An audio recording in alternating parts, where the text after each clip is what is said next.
कुछ मेहमान होते हैं मनुष्य तो उनको मनुष्य जैसा दे दो, कुछ होते हैं देवी देवता तो उनको उस तरह का दे दो, अब कुछ होते हैं बिल्कुल भैंस भैंसा तो उनको उसी तरह का दे दो, अन्यथा वो तुम्हारी रजाई फाड़ डालेंगे। ये चतुराई सीखो। अभी शिवपुरी के विधायक वीरेंद्र सिंह के यहाँ रात्रि में ठहरा, इतना अच्छा कंबल ओढ़ने को दिया उन्होंने, तो मुझे तो उसको ओढ़ना था नहीं। बोले न्यू है बिल्कुल ओढ़ लेना, तो मैं ओढ़ा और संत जी से कहा इसको सुरक्षित गढ़ी करके तहा करके और जिस पैकिंग में था सुरक्षित रखना और उनको बता देना ये टेबल पर रखा हुआ है, बिना किसी के दान दिए किसी की एक सुई मत ले जाओ। सुई कंबल उम्बल तो बहुत बड़ी चीज है, दान दे तभी लेना। तो सुरक्षित उसको पैकिंग करा के वहां फर्श से रख दिया, कहीं दाग न लगने पाए। अभी जहां जैन धर्मशाला में मैं ठहरा हूं, 2 बार पोंछा हम लोग लगाते हैं बड़े बड़े हाल में, सीढ़ियों को रगड़ कर पोंछते हैं।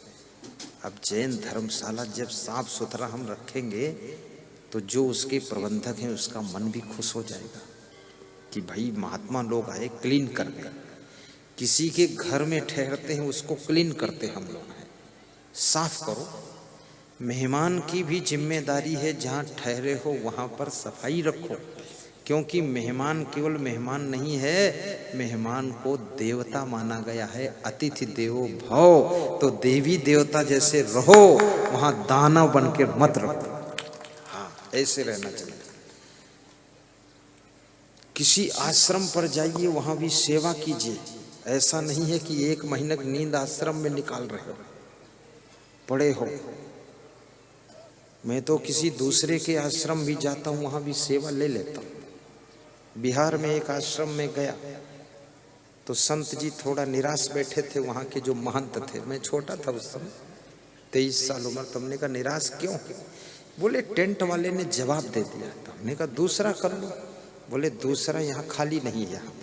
तो हमने कहा दूसरी जगह से ले आओ, कोई चेला भेज दो। बोले चेला होशियार नहीं है। तो मैंने कहा तो मुझे भेज दो। तो बोले तुम चले जाओ फिर। तो मैं गया वहां से 15 किलोमीटर दूर कस्बे में। पहले टेंट वाले प्रवचन सुनाया, आधा घंटा प्रेम किया, प्रसाद दिया। तो जो टेंट उन्होंने 10,000 में बुकिंग कराया था, वो 2400 में मैं लाया वहां से। हमने कहा ये लीजिए महाराज। तो बोले अब तुम यहीं रहो, तुम जाना मत, तुम जो कहोगे वो मैं करूंगा। हमने कहा उल्टी गंगा बहती नहीं, मैं जिसका चेला हूं उसी का रहूंगा। ये जरूर है आया हूं तो काम कर दूंगा। सब संत लकड़ी फाड़ रहे थे, तो मैं भी कुल्हाड़ी लेकर लकड़ी फाड़ने लगा। तो बुलाया, बोले तुमको कौन लगाया इसमें? मैंने कहा बुद्धू को लगाना पड़ता है और बुद्धिमान खुद लग जाता है, और बेईमान लगाने से भी नहीं लगता। तो हम खुद लगे हैं, हमको कौन लगाएगा? बोले तुम लकड़ी मत फाड़ो, हमारे साथ प्रोग्राम में चलो। तो हमने कहा चल दूंगा। बोले मंच संचालन करना आता है? तो हमने कहा ज्यादा नहीं आता, थोड़ा आता है। उनके साथ गया 70 किलोमीटर दूर प्रोग्राम में। कभी मोटरसाइकिल मैंने चलाया नहीं था। बोले तुम चलाओ, चला लेते। अरे हमने कहा थोड़ा चला दूंगा। तो हवाई अड्डे के फील्ड में सीखा जाकर थोड़ा, फिर उसको ले गया पहले दिन बिठा के महंत को, वहाँ मंच संचालन किया, प्रवचन किया। तो बिहार की जनता ने कहा अरे ये संत कहाँ से आए हैं, इनको बिहार में ही रखो।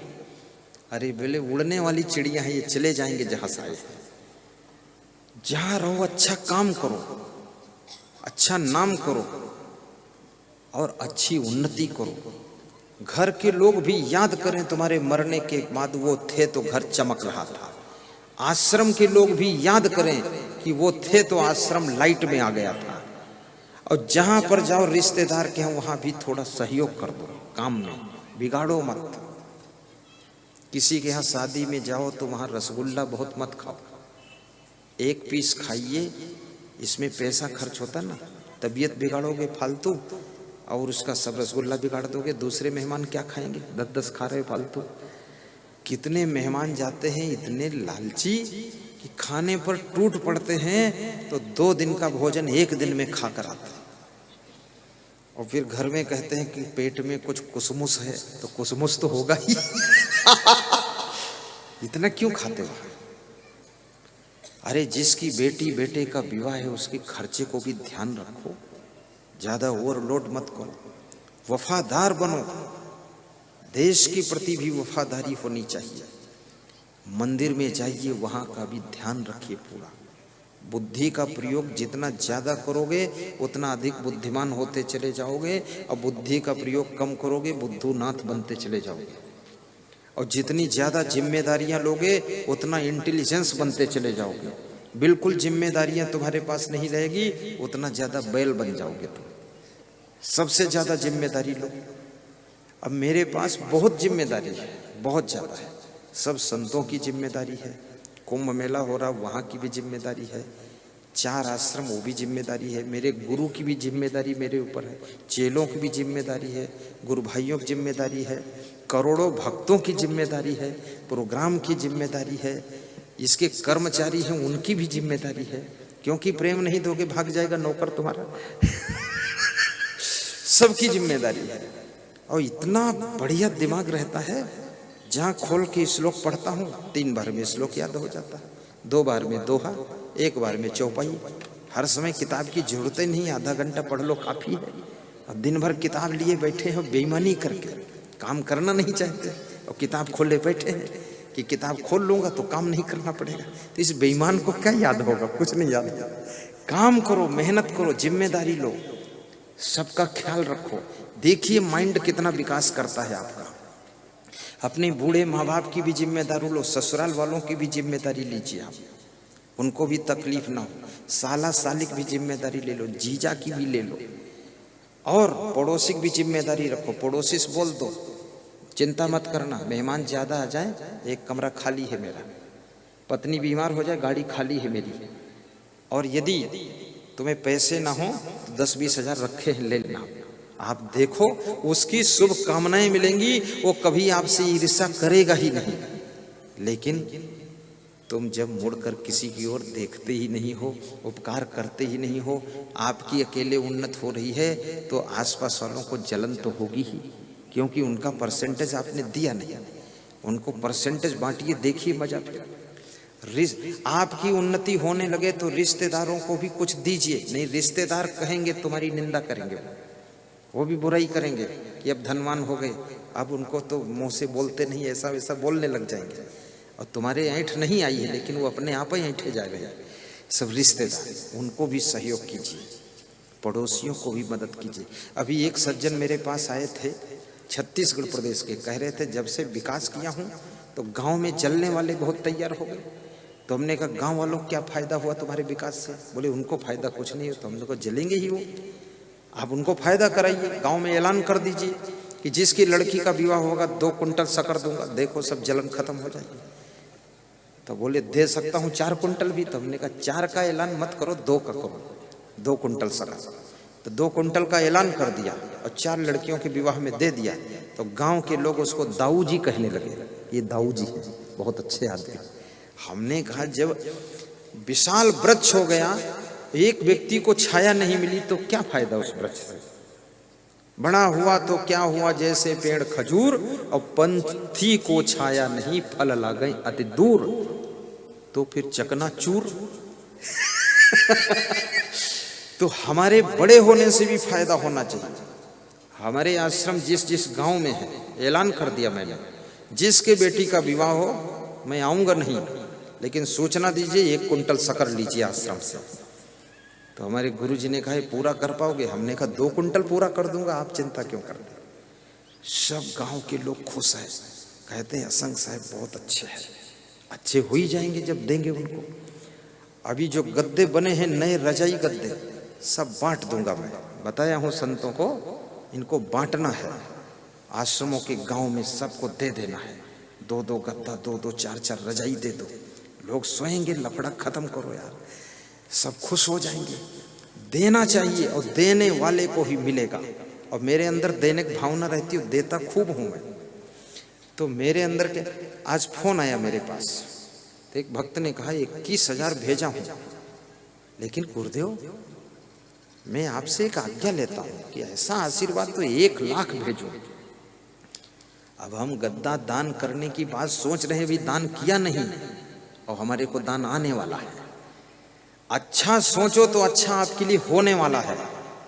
अच्छा तुम तो बाद को करोगे, लेकिन तुम्हारे साथ अच्छा पहले ही हो जाएगा, और बुरा सोचोगे तो तुम्हारे साथ बुरा पहले हो जाएगा, तुम दूसरे बुरा बात को कर पाओगे। इसलिए अच्छा सोचना चाहिए हमेशा। ज्यों जल बाढ़े नाव में, घर में बाढ़े दाम, दोनों हाथ उलीचिए यही सयानों काम। मंगल भवन अमंगल हारी, द्रवहु सुदशरथ अजिर बिहारी। मंगल भवन अमंगल हारी, द्रवहु सुदशरथ अजिर बिहारी। जय जय जय गुरुदेव तुम्हारी, मंगल भवन अमंगल हारी। अपनी बहन को भी सहयोग करो अगर तुम्हारी बहन कमजोर है।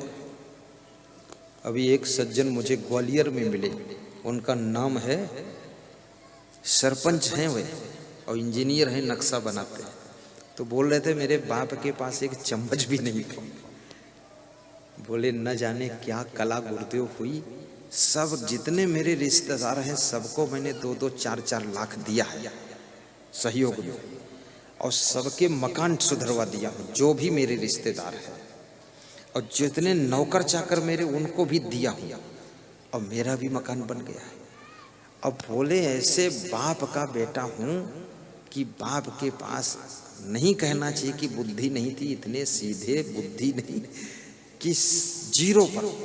अब मेरे पास इतना बुद्धि आ गई कि दिल्ली के इंजीनियर हमारे सामने संकोच करते हैं नक्शा बनाने में। बोला 2000 नक्शा बनाया हो मकानों के, लेकिन कोई नक्शा किसी नक्शा से मेल नहीं खा सकता है, और इंजीनियरिंग पढ़ा नहीं। बोले ठेकेदार था मकान का और इंजीनियर से बड़ा इंजीनियर हो गया, टॉप का काम चल रहा, गांव का सरपंच भी बन गया। तो आप अगर अपने रिश्तेदारों को भी मदद करते हैं तो उससे उनकी शुभकामनाएं मिलती है। परोपकार जिनके जिनके साथ में करोगे उनकी शुभ कामनाएं आपको प्राप्त होंगी। अगर चिड़िया के साथ में तुमने उपकार किया है, वो चिड़िया की आत्मा भी आपको शुभकामना करे। रजनीकांत पटेल बड़ौदा गुजरात के भक्त, उनके भवन में मैंने देखा एक घोंसला लगा था। तो मैंने कहा ये चिड़िया यहाँ रहती, कौन रखा? तो उनके बेटे ने कहा पिताजी चिड़िया को घोंसला खरीद कर लाए, बना दिए, और एक मटके में पानी टांग दिए हैं, पीती ही यहाँ रहती है। बोले और चिड़िया आती हैं तो उसके लिए भी घोंसला पिताजी कह रहे थे लाएंगे। वो चिड़ियों की शुभ कामनाओं से वो मकान उनका 3 मंजिल बना। नौकरी देना बैंक में थी उनकी तो छोड़ दिया, और वह 4 लेन पर जो फूल लगते हैं बीच में इसके कॉन्ट्रैक्टर बने, और कह रहे थे गुरुदेव ये चिड़ियों की कृपा से अब हमारे पास में बड़ौदा में 10 मकान हैं, और जितनी बहनें हैं उनको भी मदद करता हूँ, भाइयों को करता हूँ, साधुओं को करता हूँ, और गरीबों को करता हूँ। कोई हमारे पास से खाली नहीं जाता है, सबको हेल्प करता हूँ। और अभी उम्र केवल 48 साल। मेरे से कह रहे थे कि गुरुजी आप कुछ मांगे नहीं, हमसे मांग लो। तो हमने कहा मांगे क्या, पहले ही दे देते हो, मांगने का अवसर ही नहीं आता है। बोले हम आपको सोचते हैं एक अच्छी गाड़ी देते हैं आपको। तो हमने कहा अभी मत दो, 2 साल बाद दे देना। बोले क्यों? तो हमने कहा इसलिए कि अभी बहुत काम कर चुके हो तुम। बोले अमेरिका आपको ले चलना चाहता हूँ, मेरी फैमिली के बहुत सदस्य अमेरिका में हैं और पूरा खर्चा मैं करूँगा। इतना बड़ा जिसके पास में दिल है कि अमेरिका में भी प्रचार कराऊं। सोचिए ये टिमरनी में जो सत्संग हो रहा है, जिन जिन भक्तों ने इसमें अपना अपना धन लगाया है वे बहुत महान लोग हैं कि ये परोपकार के लिए धन लगाया है कि हमारे टिमरनी क्षेत्र के 10,000 लोग बैठकर प्रवचन सुनेंगे, उनके घरों में शांति आएगी, इसलिए अपना धन दान दिया। घुटनों पे हाथ रखो, पहली अंगुली अंगूठा जोड़ो, 3 अंगुलियां फैलाओ, रीढ़ को सीधा करो।